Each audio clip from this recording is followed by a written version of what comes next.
Actually நானும் வந்து அன்பிளான்டா mother character பண்ண ஆரம்பிச்ச ஒரு ஆள் தான் நாயகில. நாயகில. Yeah. ஆம், குமரன் சார் தான் வந்து நீங்க பண்ணா நல்லா இருக்கும்னு சொல்லி கூப்பிட்டாங்க. ம்.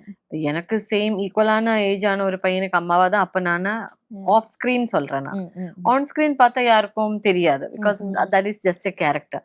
ஸோ நம்ம அவங்களோட அந்த நம்பிக்கைக்கு நம்ம கரெக்டான ஒரு என்ன சொல்றது, நம்ம நடிப்பு வழியா நம்ம அவங்களுக்கு அந்த ஒரு Yeah.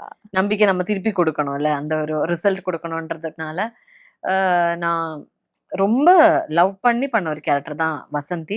ஹஸ்பண்ட் மேல கோவம், ஹஸ்பண்ட் வில்லன், அவங்க மேல கோவம். ஸோ ஒரு Okay. வில்லனிக் ஒரு அவர வந்து இப்படி பண்ணக்கூடாதுன்ற ம். அந்த மாதிரி பேச்சு. ஒரு கிரே ஷேட்லயே ஆ. வந்து மெயின்டைன் பண்ணுவாங்க. அப்புறம் கொஞ்சம் காமெடி அவர் இந்த மாதிரி பண்ணும்போது பொண்ணு கூட சேர்ந்து கொஞ்சம் அது எல்லா ஷேட்ஸும் குமரன் சார் அதிலே கொண்டு வந்துட்டாங்க. ஸோ அப்பவே எனக்கு கொஞ்சம் ஒரு கான்ஃபிடன்ஸ் லெவல் ஹை ஆயிடுச்சு. பிகாஸ் ஹீரோயினா பண்ணும்போது அது ஒரு வேற ஷேடு. Yeah. இத்தனை வருஷமா ஹீரோயின் பண்ணிட்டு இருந்து ஒரு பிரேக்குக்கு அப்புறம் சடனா ஒரு மதர் கேரக்டரா ரீஎன்ட்ரி பண்ணும்போது which is very difficult actually. மதர்னா அந்த ஒரு லவ், அந்த பாசம், அந்த ஒரு மெச்சூரிட்டி எல்லாமே Yeah. நம்ம அந்த Carry நம்மளோட பண்ணணும். கேரி பண்ணணும். அந்த பாடி மேனரிசம்ல இருந்து எல்லாமே நம்ம கேரி பண்ணாதான் மதர் கேரக்டர் சக்சஸ் ஆகும். இல்லைன்னா ரொம்ப கஷ்டம்.